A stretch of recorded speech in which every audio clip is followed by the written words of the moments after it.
السلام عليكم، ازيكم حبايب قلبي؟ عاملين ايه؟ يومكم هنا وسرور بالصلاة على الرسول صلى الله عليه وسلم. النهاردة معانا فيديو جديد، فيديو ترند الخلاط. يعني هنعمل مع بعض كده الكفتة الخطيرة ديت، هنعملها كلها في الخلاط. دي امكانيات كلها موجودة من البيت وبسيطة وغير مكلفة. هنعمل مع بعض اجمل كفتة، ومش هتفك معاكي لا في الزيت ولا هتفك معاكي في الصلصة، هتلاقيها جامدة معاكي وبتقطم قطم. عملنا معاها زي ما انتوا شايفين كده رز بالشعرية، وقطعنا طماطم، وبقت معانا وجبة كاملة متكاملة تقدري تعمليها وتقضي بيها يومك بأبسط تكلفة. نعملها مع بعض، كل مكوناتها تبقى معانا في الخلاط. وصفات الخلاط الترند بتاعت الأستاذة هيام محمود طبعا كلها لا غنى عنها عن التعريف. كل وصفاتها ما شاء الله يعني ترند. زي ما انتوا شايفين معايا كده، قلنا نجرب ترند الخلاط ونعمل مع بعض كده الكفتة الجميلة ديت في الخلاط وفي البيت. ومش هتحتاجي تروحي عند الجزار وتفرمي كفتة وتدقي كفتة وتعملي كفتة. كل دوت بلاش منه، تهدير للوقت وتهدير للمجهود وتهدير للفلوس. هنعمل مع بعض كده الكفتة ديت الجميلة اللي انت شايفاها قدامك ديت، طعمها خطير وهتعجبك. وجربيها واكتبولي في التعليقات، كل اللي يجرب الكفتة بتاعتي ديت يكتب لي في التعليقات وتقولي رأيك ايه فيها. هي هتبقى جميلة جدا جدا جدا، لان الكفتة ديت بالفراخ مش باللحمة. يعني هنجرب حاجة جديدة مع بعض كده بطعم جديد، ومش هتفرقيها خالص عن كفتة اللحمة، بل بالعكس. هتعملي بربع صدر فرخة هتعملي بيها وجبة كاملة 5 أشخاص. نيجي للمقادير بتاعتنا. معانا كده ربع كيلو صدور من الفراخ أو صدر فرخة لو موجود عندك، ومعانا كوباية من المية، معانا ملح، فلفل اسود، بابريكا، وحبة شطة لو حابة تحطي، كزبرة ناشفة، كمون. ومعانا هنا بصلاية كبيرة وراس توم صغيرة، وحزمتين من الكزبرة والبقدونس. ومعانا هنا 3 أو 4 أكواب كده حسب ما هتاخد معاكي كمية دقيق الرز. هتجيبي دقيق الرز من السوبر ماركت، متوفر في كتير جدا في جميع السوبر ماركت. او هتجيبي الرز وتغسليه وتنشفيه على الرخامة وبعدين تضربيه في المطحنة. انا بصراحة ضربته على طول فهيطلع معايا يعني ناشف سنة، يعني هيبقى خشن شوية. اهو معانا هنا هننزل بكوب المية بتاعنا، هننزل هنا المية وهننزل بمكوناتنا كلها في الخلاط. طبعا احنا طبعا عارفين الخلاط والترندات بتاعت الأستاذة هيام في الخلاط، يعني أغلبية الترندات بتاعتها في الخلاط فكلها ناجحة ما شاء الله. وفعلا كل الوصفات اللي بتتعمل في الخلاط أغلبها ما شاء الله بتنجح.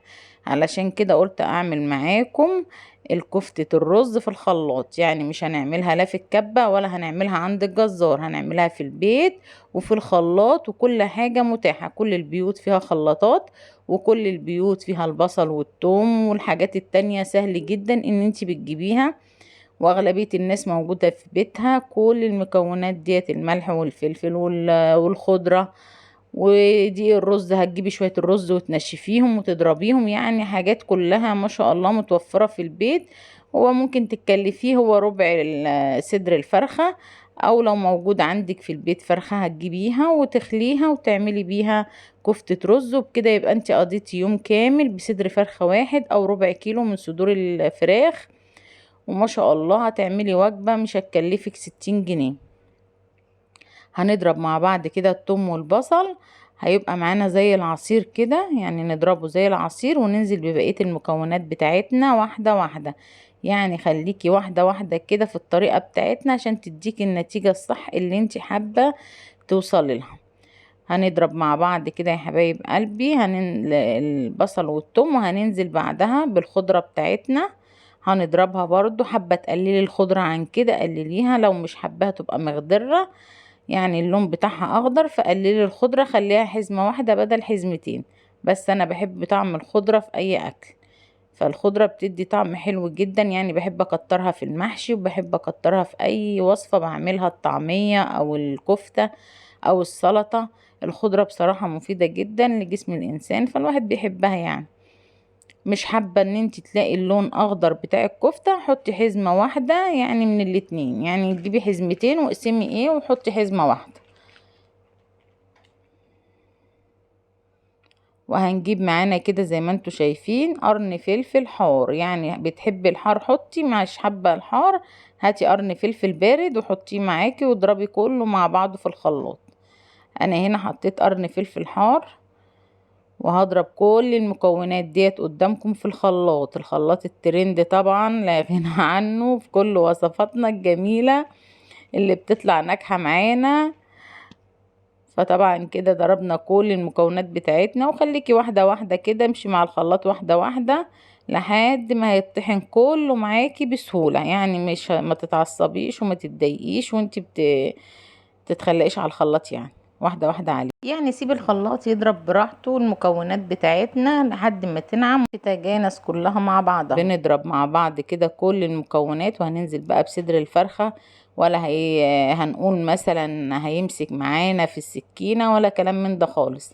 هيطلع قدامك زي ما هتشوفيه كده، هيطلع خليط سايل برضو كده، هننزل بيه على الدقيق بتاعنا. هيتضرب جامد جدا معانا في الخلاط وبسكينة الخلاط، يعني مش هنحتاج لك كبة اهو. هتضربيه كده بسكينة الخلاط، كل ما يقف معاكي شوية هز كده في الخلاط شوية وهتلاقيه بدأ يفك معاكي. لو في حاجة ماسكة كده او كده هيفك معاكي، بس هو ما شاء الله مش هيمسك خالص. صدور الفراخ طرية ومش هتمسك معاكي خالص نهائي في السكينة. انا ضربتهم كده وعجنتهم زي ما انتوا شايفين كده في الخلاط، عملوا خليط متجانس. ونزلت طبعا بحبة من المية، بس انا بفضل ما تحطيهمش عشان هما سيلوا معايا الخليط شوية، واحتجت ان انا احط دقيق رز تاني. حابة تظبطي الكمية بلاش شوية المية اللي انا حطيتهم الاخرى دولت، بلاش تحطيهم. تقدري تسلكي الدنيا معاكي بالمعلقة لو حابة تعمليهم. ما انا زودت شوية المية دول، بس انا زودت عليهم دي من الرز تاني. يعني الكمية اللي انا حطاها قدامك لا، انا زودت عليها حوالي كوباية او كوباية ونص من دي الرز تاني على الخليط بتاعي، عشان ربع كوباية المية اللي انت شفتيها. ضفنا هنا التوابل مع بعضها في الخلاط. التوابل ديت مهمة جدا، بتحطي معلقة كبيرة من كل حاجة ما عدا الفلفل الاسود نص معلقة. كل حاجة بتحطي منها معلقة كبيرة من التوابل اللي انت شايفاها، يعني الكزبرة الناشفة، الكمون، البابريكا على الشطة، يعني البابريكا معلقة كاملة، الشطة نص، الفلفل الاسود نص. وبتنزلي بالتوابل بتاعتك كلها في الخلاط زي ما انت شايفة كده، وبتعمليها ما شاء الله عجينة متجانسة خالص. هتقدري تعجني بيها دي الرز وتطلع معاكي احلى كفتة والله، ولا فكت لا في الزيت ولا في الصلصة، وطلعت اجمل كفتة انا كلتها. ويا ريت يا حبايب قلبي ما تنسونيش في اللايك والشير وتشتركوا في القناة عشان يوصل لكم مني كل جديد. معانا هنا زي ما انتوا شايفين الخلاط بتاعنا الترند الجبار، قام معانا بالمهمة كاملة متكاملة، كتر خيره. خلط لنا البصل والثوم والكزبرة والبقدونس، ونزلنا بالتوابل بتاعتنا واحدة واحدة، ونزلنا بالفراخ اللي اتفرمت معانا على طول. هنجيب طبق كده وننزل فيه بالبولة بتاعت الدقيق الرز. يا ريت يكون طبق عشان خاطر الطبق الكبير يديكي مساحة ان انت تعرفي تعجني الخليط بتاعنا براحتك. انا هنا الدقيق زي ما انت شايفة ناشف شوية عشان انا ما بوشتش الرز. لو حابة انت افضل من بالليل، انا كنت مستعجلة فعملته على طول، لكن انت من بالليل تبوشي الرز وتنشفيه للصبح وتنزلي عليه في المطحنة تطحنيه وتنزلي بخلطنا كده زي ما انت شايفة، يديكي نتيجة افضل بكتير كمان. اهو زي ما احنا شايفين كده اهي. هنقلب فيها وبعد كده نعجن فيها براحتنا بايدينا، وكل ما تحتاج لدقيق رز ننزل عليها بدقيق الرز لحد ما نحس ان هي كفتة رز معانا في ايدينا كده، بتصبع معاكي الصابع وبيطلع الصابع معاكي زي الفل. نزلت بالخليط بتاعي كامل كده. صلوا على النبي، اللهم صل وسلم وبارك عليك يا حبيبي يا رسول الله. طول ما احنا قاعدين يا جماعة نذكر الله كده في المطبخ في اي مكان، الا بذكر الله تطمئن القلوب. معانا هنا زي ما انتوا شايفين كده انا بنزل كل الكمية بتاعتي، وكل ما هتحتاج معايا دقيق رز هحط لها. ما تقلقيش من دقيق الرز خالص، بالعكس مش هتفك معاكي خالص. كل ما تحتاج دقيق رز حط لها، خصوصا ان انا شويه الميه الاخاره زي ما قلت لكم كده، حبه الميه الاخاره دولت سيلوا معايا الخليط شويه. لكن انتي امشي على الطريقة في الاول زي ما انا قلت كده، وبلاش شوية المية الاخرانيين اللي انا حطيتهم. انا ضفت ليهم كمان حبة من الدقيق، لكن هي هتظبط معاكي لو ما حطيتيش شويه الميه، هتبقى النتيجه كلها تمام التمام. انا هنا ظبطت بشويه دقيق كمان اهو. انا حابه اقول لكم بصراحه، بحيث ان انتي برضو ما تحطيش حبه الميه وتيجي تلاقي نفسك الدنيا بايظه معاكي. لا، حطيتي حبه ميه تقومي ضايفه على طول دقيق من الرز، ما تقلقيش خالص من كميه اللحمه. حطي دقيق من الرز وما يهمكيش اهو. زي ما احنا شايفين كده، انا كنت محتاجة لدقيق من الرز، فطحنت حبة وحطيتهم كده ايه على طول على الرز بتاعنا. الخليط مش حباه اخضر كده، بتقللي في الخضرة، يعني مش حابة الكفتة بتاعتنا تكون خضرة، بتقللي معاكي الخضرة بتاعتك. ونفضل طبعا نقلب فيها لحد ما كله بيتشرب من بعضه، يعني تحسي ان انتي بقيت عجينة كلها في ايديكي، تقدري ان انتي تصبعي منها وتعملي اهو. يا حبايب قلبي هننزل بدقيق الرز برضو، يعني هننزل بحبة من دقيق الرز كمان، بحيث ان احنا العجينة بتاعتنا ما تبقاش تلزق في ايدينا كده، وتقدر تبقى معاكي جامدة كده وتقدري تصبعيها. اسهل طريقة عملتي الكفتة في البيت، واحدة واحدة واعمليها، وما شاء الله هتاكلي احلى كفتة من ايدك في البيت، يعني هتعملي كل حاجة في البيت اهو. زي ما قلت لكم انا احتجت، لقيتها سايلة شوية فاحتجت حبة من دقيق الرز، بحط حبة حبة صغيرين بحيث ان هي ما تنشفش معاكي، يعني برضو حبة حبة كده لحد ما ايه تمسك معانا، وتقدري تصبعيها في الزيت، يعني تقدري تحطي على ايدك نقطة من الزيت كده وتصبعي بيها الكفتة بتاعتنا، وما تقلقيش خالص منها، ما شاء الله هتطلع معاكي زي العسل. او انزلي بحبة حبة، يعني برضو مش لازم تنزلي بكمية جامدة وتنشفي معاكي الخليط بتاعك، لا، هو اي كفتة لازم لها بتبقى بتلزق كده، بتحطي ايه حبة من الزيت اهو. زي ما انت شايفة كده بنصبحها ونقلي على طول في الزيت، يعني وانت واقفة هتقليها في الزيت اهو.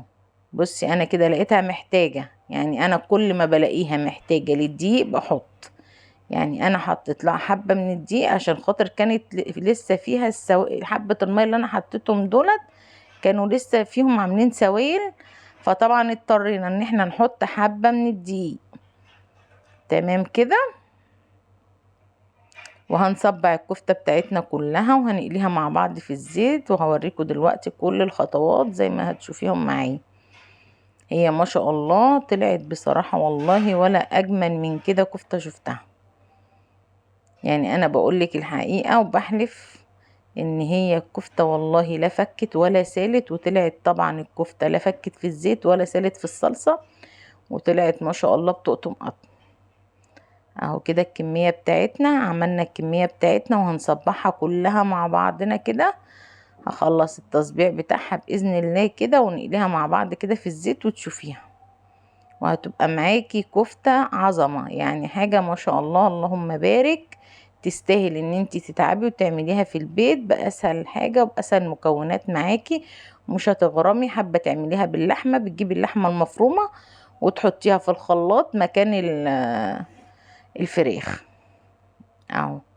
زي ما انت شايفة كده انا احتاجت معايا الدقيق اهو. بصي بحط ولا يهمك، يعني حطي بس اهم حاجة ما تنشفيهاش اهو، يعني حطي كده وافضلي اظبطي، يعني اظبطي ظبطي في عجينتك، ظبطي في اكلتك، اقعدي كده تظبطي في الحاجة لحد ما شاء الله تمسك معاكي كده وتبقى زي الفل. هي كده خلاص مش هنحتاج لها حاجة تاني، هنبدأ نصبع فيها وخلاص. هي ما شاء الله حاجة والله اللهم بارك اهو.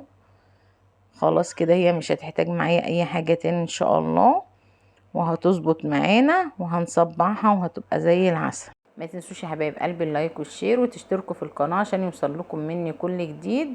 انا هقعد كده اصبع الكفتة كده وانا قاعدة عشان تعبت من الوقفة، ونصبع الكفتة بتاعتنا ونرجع مع بعض نقلي الكفتة بتاعتنا في الزيت واوريكم احلى كفتة لا هتفك في الزيت ولا هتفك في الصلصة، وعملتي اكلة بتاعت يوم كامل من غير ما تكلفي اي تكاليف.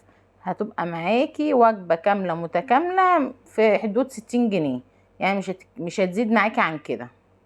اهي الكفتة بتاعتنا، المقطع اللي انا بقليها في الزيت والله اتحذف، بس معانا هنا زي ما انتوا شفتوها اهي كده الكفتة بتاعتنا انا قليتها، وزي ما انت شايفة كده النقط البيضة ديت الرز عشان ما بشي، انا ما بوشتوش من بالليل وطحنته في المطحنة فكان ناشف شوية زي ما قلتلك في الاول. لكن انت لو حابة تجيبي الدقيق من السوبر ماركت مفيش مشكلة، هتطلع معاكي ناجحة برضو. حبيتي تعمليها في البيت زي ما بقولك كده، تفرديها على الرخامة وتنشفي الرز بعد ما بتغسليه وتضربيه في الخلاط، هيطلع معاكي برضو تمام التمام.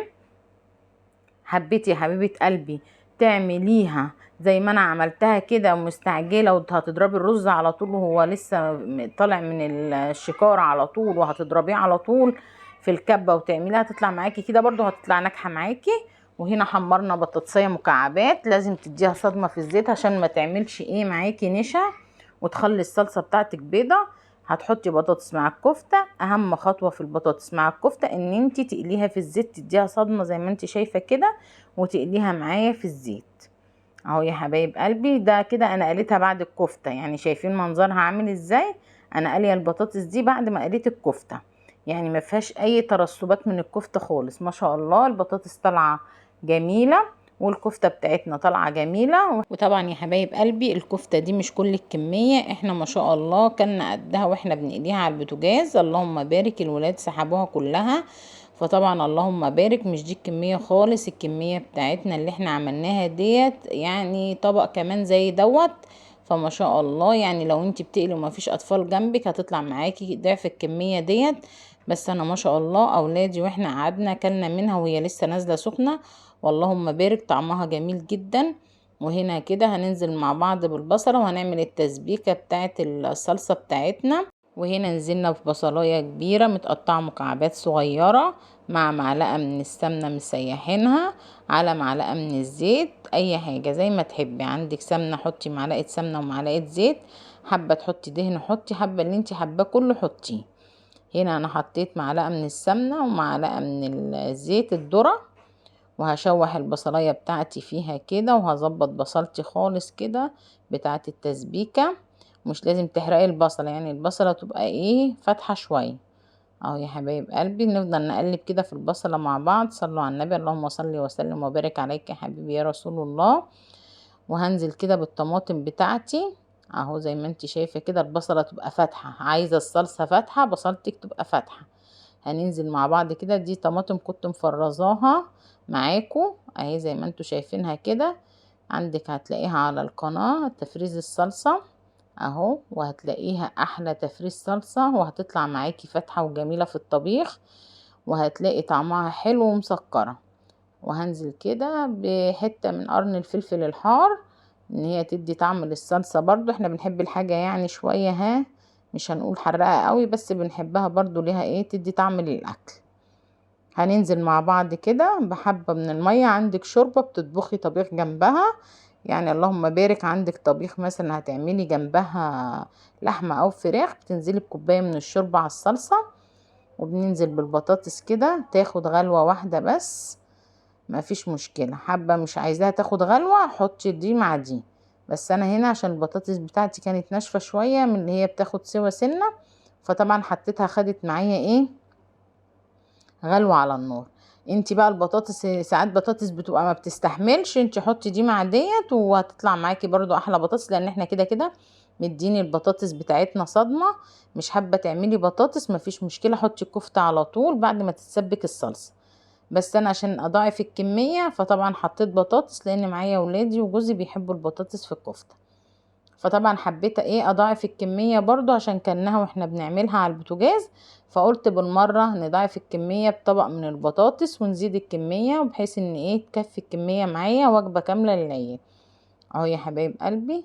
ولا هتفك معاكي ولا اي حاجة، اللهم بارك. بتسيبيها تاخد غلوة واحدة، يعني مش بتسيبيها وتنسيها، لا هي غلوة وانتي واقفة، يعني على ما تغسلي ايدك تغسلي الطبقين اللي في الحوض تكون خلاص كده خلصت، او تعملي جنبها حبة رز بالشعرية وانتي واقفة. لو ما عملتيش تعملي على طول حبة رز بالشعرية وانتي واقفة وتطفي عليها على طول بحيث ان هي تفضل معاكي اطول وقت ممكن، يعني حبيتي تاكلي منها تاني يوم هتفضل معاكي بتقطم وجميلة برضو. هنا عملنا معاها طبق رز بالشعرية زي ما انتوا شايفين كده، وزوقناه كده بالطماطم وقلينا حبة فلفل زي ما انت شايفة الفلفل دوت كان بارد، قلينا منه حبة فلفل. والبطاطس زي ما انت شايفه اهي، وما غيرتش لون الصلصه ولا حاجه عشان احنا اديناها صدمه. والكفته بتاعتنا طلعت بتقطم قطم وحاجه اللهم بارك. جربوها واكتبوا لي في التعليقات. وطبعا ما تنسوش اللايك والشير وتشتركوا في القناه عشان خاطر يوصل لكم مني كل جديد. وتابعوا الفيديوهات بتاعتنا، ومعانا سلسله من المعجنات برضو تابعوها ما شاء الله. ومعانا الصلصه، عمايل الصلصه ازاي تسبكيها وتشيليها. عندك هتلاقيها عندك صلصه البطرمانات الجاهزه، هتلاقيها موجوده عندك في الفيديوهات على اليوتيوب هنا في القناه. هتلاقيها. خدي الطريقة اللهم بارك، هتعملي احلى صلصة ومش هتاخد معاكي مكان في الفريزر. ادخلي على الصفحة وشوفي طريقة تسبيك الصلصة بتاعت البطرمانات اللي بتجيبيها من بره، هتلاقيها عندك على القناة. وعاملين هريسة الشطة وعاملين مجموعة من الفيديوهات روعة جدا هتعجبكم. اشتركوا في القناة يا جماعة عشان خاطر يوصل لكم مننا كل جديد، وانتظرونا في فيديو جديد، ترند جديد، ترند الخلاط برضو. هنعمل حاجات جديدة في الخلاط واقول لكم عليها قد ايه هي ترند الخلاط ناجح نجاح باهر. بصراحة انا ما كنتش متوقعة النتيجة بتاعته، بس بصراحة لما جربتها اتأكدت ان هي جميلة جدا. وتقدري تجربي زي ما انا بقولك كده في كمية بسيطة خالص، يعني بربع صدر فرخة على نص دقيق من الرز. وجربي ومش هتخسري حاجة، وهتطلع معاكي انضف بكتير من اللي بتعمليها عند الجزار. جربي حاجة نضيفة بايدك في البيت افضل من الحاجة اللي بتجيبيها من بره وبتبقي قرفانة منها. وانتظروني حبايب قلبي في فيديو جديد معاكم وتجربة جديدة، والسلام عليكم ورحمة الله.